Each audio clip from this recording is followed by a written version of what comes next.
भारत हिंदुस्तान के अंदर सूफ़ी संतों की अलग ही बात रही है। सूफ़ीज़म यानी नरमी, सूफ़ीज़म यानी लोगों के साथ भला करना, ये मिसाल हमेशा से चलती आई है। और सूफ़ीज़म मतलब लोगों को खिलाना, लंगर लुटाना। तो ये बाबा फ़रीद गंज शकर रहमतुल्लाह अलैह की तरफ से एक देन है हिंदुस्तान के सूफ़ियों को, के लंगर चलाया करते थे। तो ये सूफ़ियों की एक बात अलग ही है। हम दरगाह बाबा फ़रीदी में आए हैं, यहाँ रजबपुर शरीफ में, जो अमरोहा ज़िले यूपी के अंदर मौजूद है। यहाँ पर आपने उर्स का प्रोग्राम देखा। अब हम बात करेंगे ख्वाजा रिफ़ाकत फ़रीदी से, जो यहाँ ताल्लुक़ रखते हैं इस दरगाह शरीफ से। हम उनसे बात करेंगे, इस दरगाह का इतिहास जानेंगे और इतिहास जानने के साथ साथ हम कुछ और भी उनसे बातचीत करेंगे। तो सबसे पहले बहुत बहुत स्वागत है ख्वाजा रिफ़ाकत फ़रीदी साहब का। और हम आपसे पूछना चाहेंगे कि ये जो दरगाह शरीफ है, इसका क्या इतिहास रहा है, क्या है इसके मामला? पहले तो मैं आपका बहुत बहुत शुक्रिया अदा करता हूँ कि आपने मुझे इस लायक समझा कि बाबा साहब के बारे में कुछ बता सकूं। ये जो दरगाह शरीफ है, ये हज़रत ख्वाजा बहाउद्दीन बाबा फ़रीदी रहमतुल्लाह अलैह का आस्थाना है। और आपका जो मामला है, जो नसबी मामला है, वो हज़रत बाबा आलम बाबा शेख फ़रीदुद्दीन मसूद गंज शकर अजोदनी फ़ारूक़ी रहमतुल्लाह अलैह से है। ये बाबा फ़रीद मसूद गंज शकर रहमतुल्लाह अलैह के परपोते हैं। आपके जो चौथे बाबा फ़रीद साहब रहमतुल्लाह अलैह के जो चौथे साहबज़ादे हैं, हज़रत शेख निज़ामुद्दीन रणथंभौरी रहमतुल्लाह अलैह, जो रणथंभौर के क़िले भी उन्हीं की वजह से क़िला फ़तेह हुआ था और उसी क़िले में आप शहीद हुए थे। तो आपके परपोते हैं। और जो हज़रत निज़ामुद्दीन रहमतुल्लाह अलैह के पोते हज़रत शेख सलार फ़रीदी रहमतुल्लाह अलैह, उनके साहबजादे हुए हज़रत निज़ाम मुजीर फ़रीदी रहमतुल्लाह अलैह, शेख मुजीर फ़रीदी रहमतुल्लाह अलैह। और उनके साहबजादे हुए ख्वाजा बहाउद्दीन बाबा फ़रीदी रहमतुल्लाह अलैह, जिनका ये मज़ार है। तो ताल्लुक़ बाबा फ़रीदी रहमतुल्लाह अलैह का बाबा फ़रीद गंज शकर रहमतुल्लाह अलैह से है। मैं आपसे पूछना चाहूँगा कि आपका बाबा फ़रीदी रहमतुल्लाह अलैह से क्या ताल्लुक़ है, आप उनके क्या हैं? हम लोग हज़रत बहाउद्दीन बाबा फ़रीदी की ही औलाद में हैं और 26वीं पुश्त में हम लोग हैं। हज़रत बहाउद्दीन बाबा फ़रीदी रहमतुल्लाह अलैह के जो साहबज़ादे हैं हज़रत ख्वाजा ज़ियाउद्दीन फ़रीदी रहमतुल्लाह अलैह, जिनका मज़ार उनकी पायती में ही है। और आपके साहबज़ादे हज़रत ख्वाजा ज़ियाउद्दीन साहब के साहबज़ादे और बहाउद्दीन साहब के पोते हाजी मूसा फ़रीदी रहमतुल्लाह अलैह, और उनके जो साहबज़ादे हुए हज़रत शेख जाइल्दा मुनव्वर फ़रीदी रहमतुल्लाह अलैह, जिनका मज़ार अमरोहा में है। हम लोग उन्हीं की औलाद में आते हैं। तो हर साल सालाना उर्स होता है यहाँ पर। उर्स की क्या प्रोसीजर रहती है, क्या उनकी डेट्स रहती हैं, किस तरह उर्स होता है, कैसे शुरुआत होती है, आप उसके बारे में कुछ गहराई से हमें बताइए। देखिए, यहाँ सालाना जो उर्स है वो 4 दिन का उर्स के अयाम होते हैं। इसमें सबसे पहले जो उर्स का आगाज़ होता है वो परचम कुशाई और शमा रोशन से किया जाता है। और उसके बाद हर रोज़ बाद नमाज मग़रिब एक कुल शरीफ का एहतमाम होता है। उसमें सलात व सलाम वग़ैरह होता है, दुआ होती है। उसके बाद थोड़ी देर महफ़िल सिमा का होती है। और फिर बाद नमाज इशा पहले दिन फिर समा होती है देर रात तक। और फिर अगले दिन सुबह में करीब 10 बजे से और 12:30 बजे तक महफ़िल समा का प्रोग्राम रहता है। दूसरे दिन बाद नमाज असर महफ़िल चादर शरीफ हवेली सज्जादा नशीन पे मुनक़िद होती है और उसके बाद चादर का जुलूस आस्थान आलिया पर जाता है और वहाँ चादर पेश की जाती है। बाद नमाज मग़रिब वो कुल शरीफ महफ़िल सिमा और बाद नमाज इशा दूसरे दिन में जलसा सीरतुन नबी सल्लल्लाहु अलैहि वसल्लम मुनक़िद किया होता है। और तीसरा दिन जो है हमारे यहाँ ख़ास में, उसमें बाबा फ़रीद जश्न होता है सुबह में। वो सुबह 10 बजे से और करीब 12:30-1 बजे तक चलता है, ज़ोहर से पहले, जिसमें ख़ास तौर हर धर्म जात के लोग उसमें शामिल होते हैं, क्योंकि ये आस्थाना बुज़ुर्गों के कोई भी आस्थाना हो, वहाँ कोई जात धर्म कुछ नहीं देखा जाता, वहाँ सब को लगाया जाता है। और यही मिसाल रजबपुर की एक दरगाह की है कि यहाँ पर फ़रीदकोट पंजाब, उत्तराखंड, मध्य प्रदेश और महाराष्ट्र सभी सूबों से लोग यहाँ पर हाज़िर होते हैं, अपने आस्था लेकर आते हैं और यहाँ से बाबा साहब के फैज़ से सरफराज होते हैं। और उसमें ख़ास तौर से जश्न बाबा फ़रीद में फ़रीदकोट पंजाब से पूरा एक डेलीगेशन हर साल यहाँ पर आता है। वो बहुत काफ़ी समय से टाइम से यहाँ पर आ रहा है और वो अपने हर साल 8 लोग, 5 लोग, 7 लोग, 10 लोग, अभी लास्ट ईयर भी वाइस चांसलर भी बाबा फ़रीद यूनिवर्सिटी के यहाँ पर तशरीफ़ लाए, उनकी अहलिया भी यहाँ पर तशरीफ़ लाई।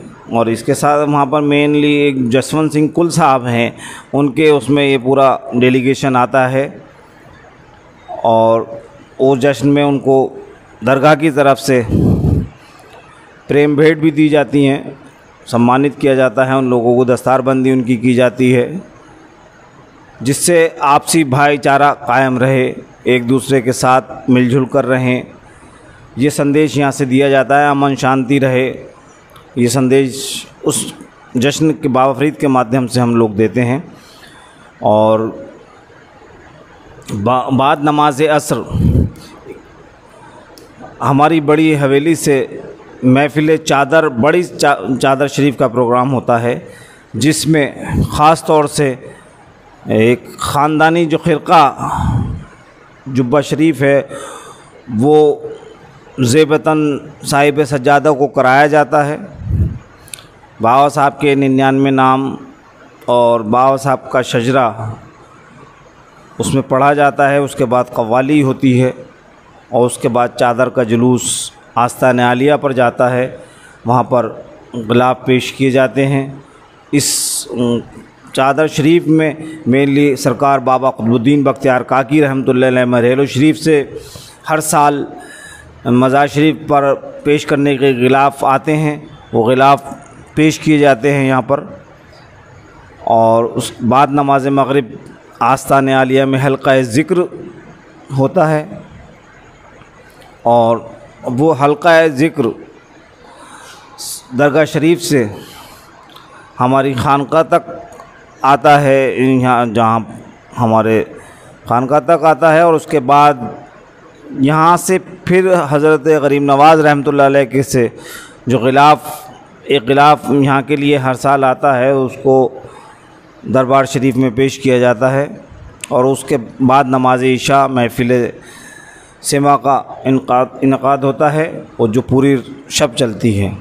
और अच्छा, ये जो कौड़ी का मामला है कि यहाँ के तबर्रुक में कौड़ी दी जाती है और कुल शरीफ वाले दिन कौड़ी लुटाई जाती है, तो इस कौड़ी का क्या मामला है और कुल शरीफ का दिन बताइए आप।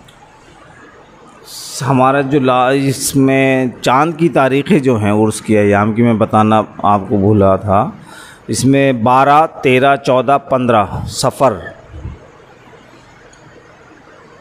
अंग्रेज़ी हर साल हमारा 10 दिन घट जाते हैं, लेकिन चाँद की जो तारीख़ें हैं 12, 13, 14, 15 सफ़र में होता है। 15 सफ़र को कुल शरीफ होता है आखिरी दिन, और सुबह 9 बजे से महफ़िल सिमा शुरू आगाज़ होता है अल्लाह के मुक़द्दस कलाम से, और फिर महफ़िल सिमा होती है और करीब 12:30 बजे कुल शरीफ होता है। कुल शरीफ के बाद दुआ होती है जो कि हर इबादत का जुज़ है, हर अमल का जुज़ है दुआ। और दुआ के बाद एक ख़ास रस्म जो आपने पूछा, कौड़ी, यहाँ पर कौड़ी लुटाई जाती है। इससे ये असल में जो कौड़ी है ये बाबा साहब से ही, इसका बाबा फ़रीद मसूद गंशकर रहमतुल्लाह से ताल्लुक़ है। ये वहाँ पर भी पाकपटन शरीफ में बाबा साहब के आस्थाने पर लुटाई जाती हैं, क्योंकि ये आस्थाना भी बाबा साहब से ही है, बाबा साहब की औलाद का है, तो वो रस्म भी यहाँ होती है। और इस कौड़ी की जो मान्यता है वो ये है कि इससे लोग खैर व बरकत होती है, अपने पैसे में रखें या घर में अपने किसी ऐसी महफूज जगह पर रखें तो इससे खैर व बरकत होती है। और ये लोगों का मानना है, इससे कौड़ी को लेने बहुत बहुत दूर से यहाँ पर आते हैं। तो आपने सुना कि दरगाह बाबा फ़रीदी का इतिहास क्या है, और आपने सुना कि यहाँ पर जो उर्स का, सालाना उर्स का जो प्रोग्राम होता है, जो फंक्शन होता है, उसकी पूरी प्रोसेस क्या रहती है, किस तरह प्रोसेस रहती है। एक सवाल और मैं पूछना चाहूँगा कि लंगर जो चलने की बात है, आखिर उसके पीछे का राज क्या होता है, क्यों लंगर चलाया जाता है? आखिर सूफ़ियों में, सूफ़ी संतों में ये एक अच्छा रिवाज किस तरह है, उसकी सोच की एक मैं मिसाल जानना चाहूँगा, एक बात जानना चाहूँगा। देखिए, बुज़ुर्गों के यहाँ बुज़ुर्गों की जो एक रिवायत ये है कि बुज़ुर्ग खुद भूखे रह लेते हैं, दूसरों को खाना खिलाते हैं, अपने आगे का खाना भी भूखे को खिला देते हैं। अगर उन्हें दिख रहा है कि भूखा है तो उसको खिला देंगे। और उनके लिए यह है कि कोई उनके आसपास कोई भूखा ना सोए, तो वहाँ बुज़ुर्गान दीन के यहाँ हमेशा उनकी खानकाहों से लंगर ही जारी रहता है। और यहाँ भी अल्हम्दुलिल्लाह हमारे यहाँ 4 दिन के अयाम में लंगर का इंतज़ाम रहता है, जिसमें हर तरीके के धर्म के लोग आते हैं तो उनके हिसाब से लंगर उनको मिलता है। और सुबह, दोपहर, शाम तीनों टाइम लंगर का इंतज़ाम रहता है। और जो लोग भी आते हैं उनमें कोई भी है, सबको लंगर दिया जाता है। एक सवाल और ये भी है कि आखिर दूसरी दरगाहों से कौन कौन आया है, कौन कौन आते हैं, कौन है यहाँ पर जिनसे ज़्यादा ताल्लुकात रहते हैं, जो यहाँ पर अकीदा रखते हैं? देखिए, ये आस्थाना